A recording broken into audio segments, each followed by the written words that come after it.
certo? Gênero marcado pela subjetividade dos textos, presença de um eu lírico que manifesta e expõe seus sentimentos e a sua percepção acerca do mundo.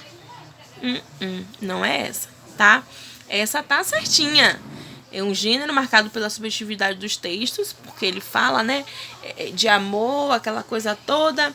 É um lírico porque existe a cantiga, o canto, certo?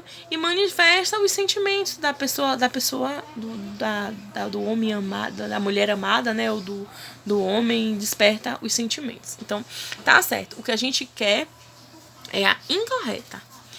Letra B. As mais conhecidas estruturas formais do gênero lírico são a alegria, o soneto, o hino, a sátira, o ilírio e a ecloga e o epitalino, certo? Epitalâmio, desculpa. Então, essa daí tá correta também, né? Isso aí é o tipo de gêneros, né? O gênero lírico são os tipos de eu lírico, certo? Isso vem também, aqui tá mais completinho, mas eu já passei para vocês também em relação a isso, em relação ao eu lírico, né? Que é em relação ao soneto que a gente acabou de falar, ao hino, a sátira, tudo direitinho, certo? E aí a letra C. São longos poemas narrativos em que um acontecimento histórico protagonizado por herói é celebrado. Não é o gênero lírico, eles não são um longo acontecimento histórico. O que a gente acabou de tratar aqui dentro do trovadorismo são cantigas, né? Pequenas cantigas, e que a gente consegue trabalhar ela. Então, quando ela fala, são longos os poemas narrativos em que é um acontecimento histórico. Eles não tem essa questão de acontecimento histórico protagonizado por um herói, tá? Então, é essa questão que está incorreta. Então, essa caracterização refere-se a outro tipo de gênero, tá? Que é o gênero épico. O gênero épico, ele vem trazer essa questão de uma narrativa mais longa, certo? E vem trazer a questão dos heróis, certo? Neste, o narrado, grandes feitos históricos falando de um povo cujo foco são os personagens heróicos. Então, essa é a parte do épico, não é do lírico, certo? E essa narrativa é apresentada em forma de versos, por isso a confusão do gênero lírico. Então, ela vem também através de versos, como no gênero lírico, mas não é grande narrativa e nem traz a questão de histórias de heróis, certo? Tá também lá que eu mostrei para vocês direitinho.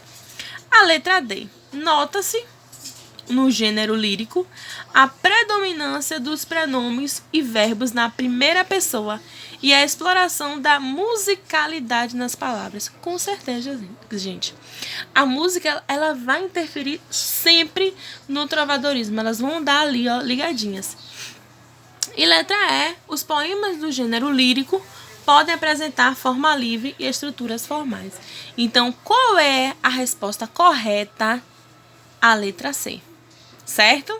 Porque o poema narrativo histórico, ele não é que trabalha com histórias de heróis, ele não é o lírico, ele é o épico, certo? Vamos para a 8ª questão. Qual o regime político na época do trovadorismo em Portugal? É o que eu já falei para vocês anteriormente. Naquela época, era a época do trovadorismo, ele trabalhava com feudalismo. E o feudalismo era aquela coisa de rei, rainha, aqueles palácios. Então, era nessa época em que os poetas, né, os jograis e menestréis, eles iam para os palácios para poder se apresentar para esse rei, essa rainha, né, nesses palácios, para poder passar a sua poesia, a sua arte, e que a pessoa passasse a entender o que eles queriam passar, certo? 9ª questão. Descreva o que é jograis e menestrel. Muito legal isso aí, para fechar o assunto aí de trovadorismo, certo? Porque vocês precisam sair entendendo o que é jogral e o que é menestrel, tá? Tem assim, o menestrel, por sua vez, era um músico e cantor, podendo fixar numa corte ou pertencer em trânsito.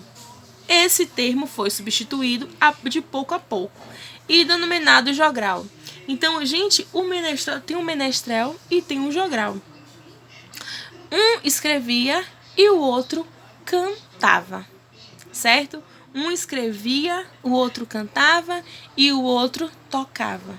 Então, o trovador possuía, em geral, bons conhecimentos técnicos de arte, de criar melodias e executar instrumentos e vice-versa, certo? Então, com isso, nós concluímos nosso conteúdo aí de trovadorismo, certo? Nosso assunto em relação ao trovadorismo, um exercício direitinho aqui, passei para vocês, a gente já corrigiu. E aí, a próxima aula agora é uma revisão, né? Um revisaço aí para vocês começarem a fazer a provinha de vocês, certo? Então, beijo, até a próxima aula, até o próximo vídeo. Tchau, tchau.